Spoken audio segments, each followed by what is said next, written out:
ഇന്ന് ഞാൻ നിനക്ക് അയ്യൂബ് നബി അലൈഹിസ്സലാമിന്റെ കഥയാണ് പറഞ്ഞു തരാൻ പോകുന്നത്. അദ്ദേഹം ആരായിരുന്നു? ഇസ്ലാമിലെ ഒരു പ്രവാചകനാണ് അയ്യൂബ് നബി അലൈഹിസ്സലാം. അദ്ദേഹത്തിന്റെ പേര് ഖുർആനിൽ പ്രതിപാദിച്ചിട്ടുണ്ട്.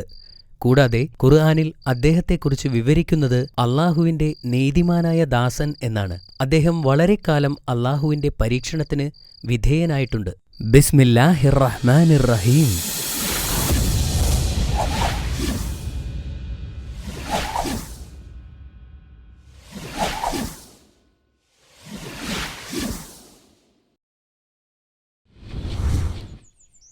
വളരെ കാലം മുമ്പ് പ്രവാചകനായ അയ്യൂബ് എന്നു പേരുള്ള ഒരു വ്യക്തി ജീവിച്ചിരുന്നു.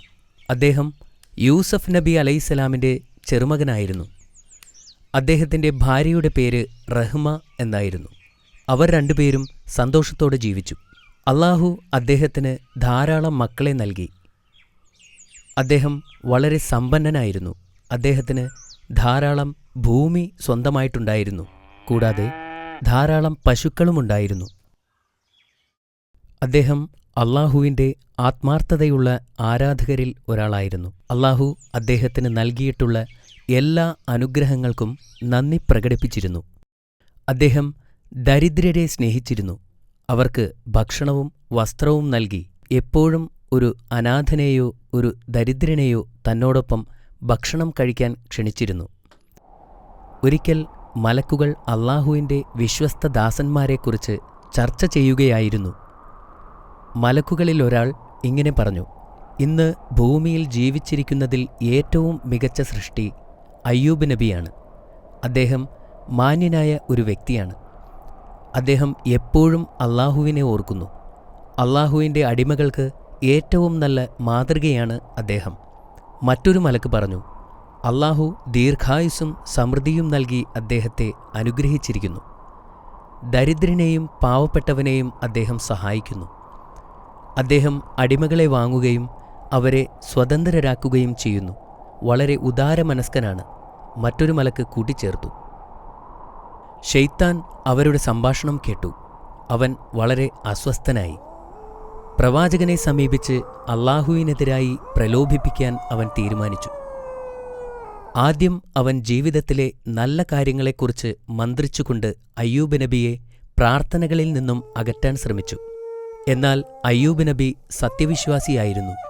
അദ്ദേഹത്തെ പിന്തിരിപ്പിക്കാൻ കഴിയില്ലെന്ന് അവന് മനസ്സിലായി. അവന്റെ ശ്രമം പരാജയപ്പെട്ടപ്പോൾ ശൈത്താൻ ശരിക്കും രോഷാകുലനായി. അയ്യൂബ് നബിയെക്കുറിച്ച് പിശാച് അള്ളാഹുവിനോട് പരാതി പറഞ്ഞു. പ്രവാചകൻ അള്ളാഹുവിനോട് പ്രാർത്ഥിക്കുന്നുണ്ടെങ്കിലും അദ്ദേഹം ആത്മാർത്ഥതയുള്ള വ്യക്തി ആയിരുന്നില്ലെന്ന് അവൻ പറഞ്ഞു. പ്രവാചകൻ അള്ളാഹുവിനെ തൃപ്തിപ്പെടുത്താൻ ശ്രമിക്കുകയാണ്. അതിനാൽ അള്ളാഹു അദ്ദേഹത്തിന്റെ ധനം അദ്ദേഹത്തിൽ നിന്നും എടുത്തു മാറ്റുകയില്ലെന്നും ശൈത്താൻ പറഞ്ഞു. നീ അവന്റെ സമ്പത്ത് നീക്കിക്കളയുന്നുവെങ്കിൽ അവൻ നിന്റെ നാമത്തെ ഒരിക്കലും ഉരുവിടുകയില്ല. അവൻ നിന്നോട് പ്രാർത്ഥിക്കുന്നത് പോലും നിർത്തും. എന്നാൽ അള്ളാഹു ശൈത്താനോട് പറഞ്ഞു: അയ്യൂബ് അള്ളാഹുവിന്റെ ഏറ്റവും ആത്മാർത്ഥതയുള്ള ഭക്തന്മാരിൽ ഒരാളാണ്. അള്ളാഹുവിങ്കിൽ നിന്നുള്ള അനുഗ്രഹം ലഭിച്ചതിനാലാണ് അവൻ നിന്നെ അനുസരിക്കാത്തത്. പ്രവാചകന്റെ ആത്മാർത്ഥതയുടെ ആഴം ശൈത്താന് കാണിച്ചു കൊടുക്കാൻ അള്ളാഹു ആഗ്രഹിച്ചു. അതിനാൽ അയ്യൂബ് നബിയുടെ സ്വത്തിൽ അവൻ ഉദ്ദേശിച്ചതൊക്കെ ചെയ്യാൻ പിശാചിനെ അള്ളാഹു അനുവദിച്ചു. ശൈത്താൻ ഇപ്പോൾ വളരെ സന്തോഷവാനായി. അവൻ തന്റെ സഹായികളെയെല്ലാം കൂട്ടിച്ചേർക്കുകയും പ്രവാചകന്റെ ഉടമസ്ഥതയിലുള്ളതെല്ലാം തകർക്കാനും തുടങ്ങി.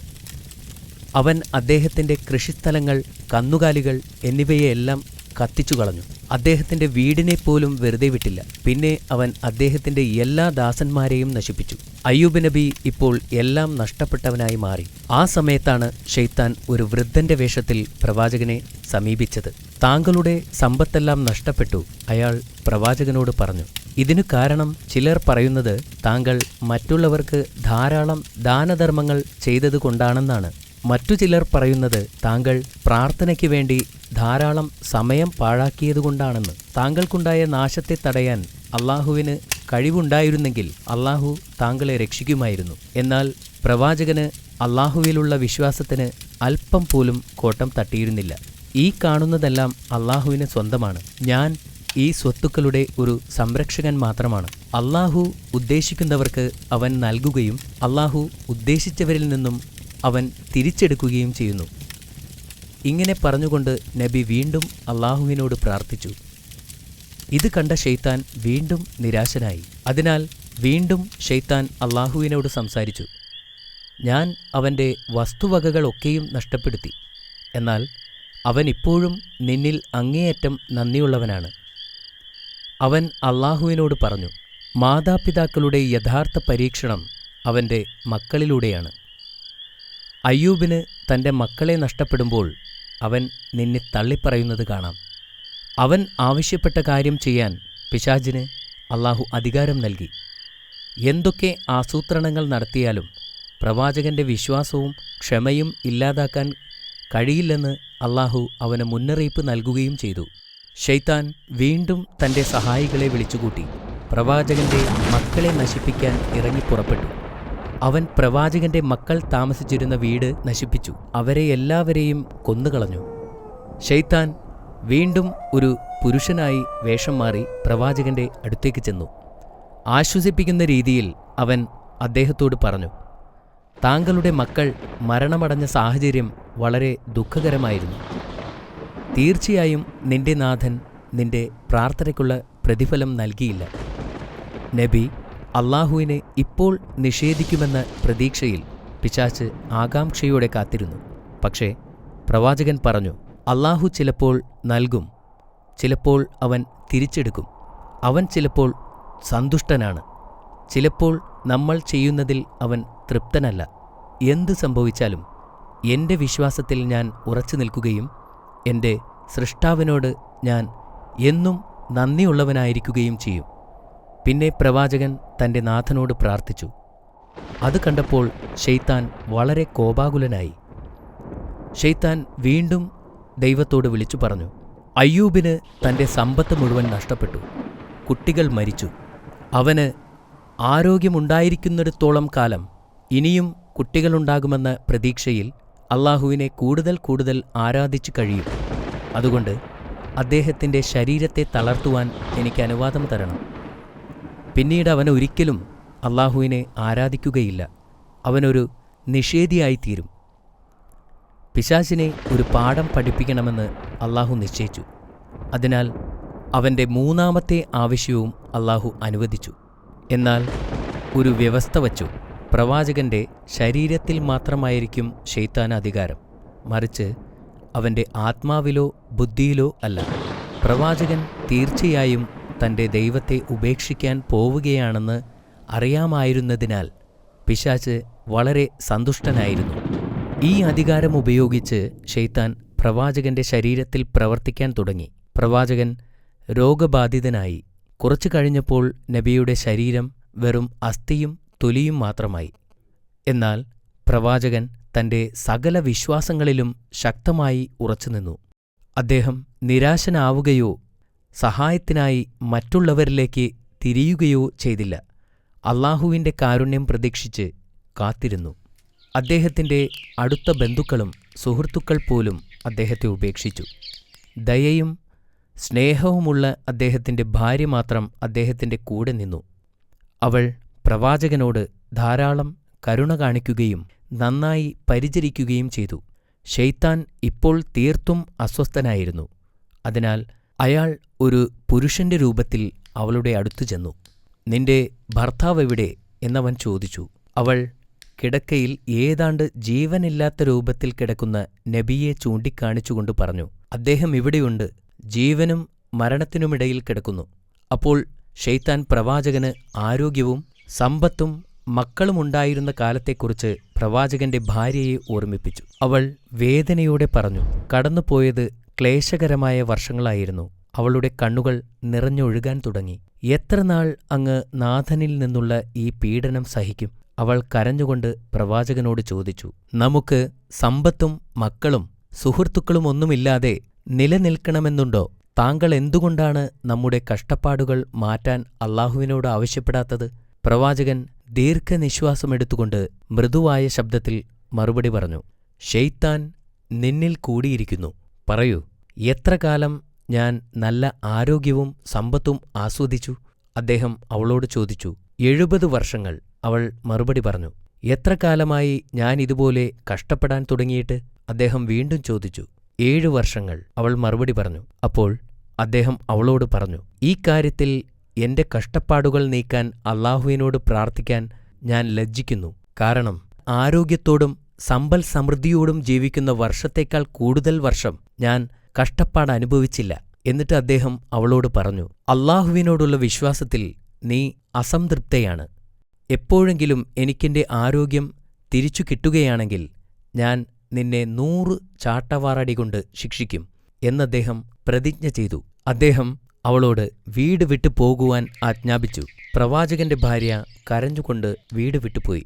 ഈ നിസ്സഹായ അവസ്ഥയിൽ അദ്ദേഹം അല്ലാഹുവിനോട് പ്രാർത്ഥിച്ചു. അത് പരാതിപ്പെടാനല്ലായിരുന്നു, അല്ലാഹുവിന്റെ കാരുണ്യത്തിനു വേണ്ടിയായിരുന്നു. എന്റെ നാഥാ, ഞാൻ അവശനായിരിക്കുന്നു. നീയാണ് ഏറ്റവും വലിയ കരുണാമയൻ. പ്രവാചകന്റെ പ്രാർത്ഥന സ്വീകരിച്ച് അല്ലാഹു അദ്ദേഹത്തോട് കരുണ കാട്ടുകയും ചെയ്തു. അല്ലാഹു തന്റെ കാല് ഭൂമിയിൽ കുത്താൻ ആവശ്യപ്പെട്ടു. പ്രവാചകൻ ആ കൽപ്പന അനുസരിച്ചു. പെട്ടെന്നു തന്നെ നിലത്തുനിന്ന് ഒരു ഉറവ വന്നു.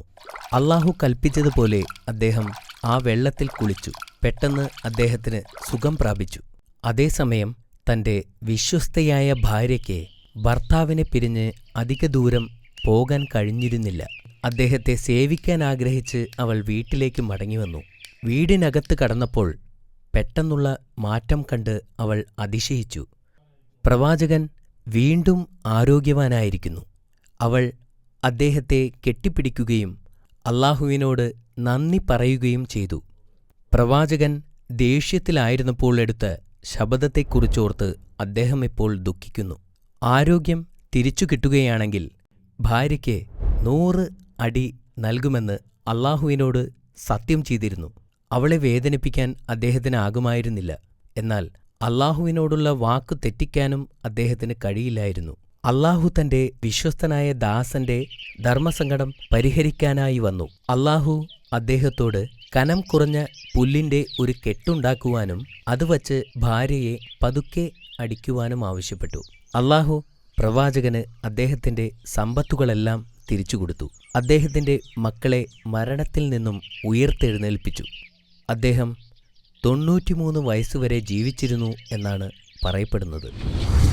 ഈ കഥ നമ്മെ ഓർമ്മിപ്പിക്കുന്നത് അല്ലാഹു നമ്മളെ പല രീതിയിൽ പരീക്ഷിക്കുമെന്നാണ്. അതുകൊണ്ട് നമ്മുടെ വിശ്വാസത്തിൽ നാം ശക്തരായി നിലകൊള്ളണം. നിരന്തരം അവനെ ആരാധിക്കുകയും ചെയ്യണം.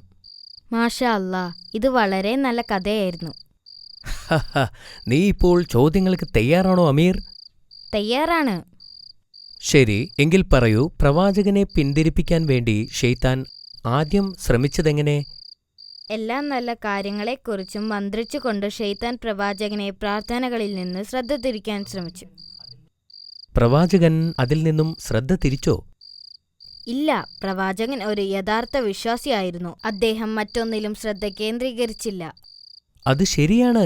പ്രവാചകൻ എങ്ങനെയാണ് രണ്ടാമത്തെ തവണ പരീക്ഷിക്കപ്പെട്ടത്?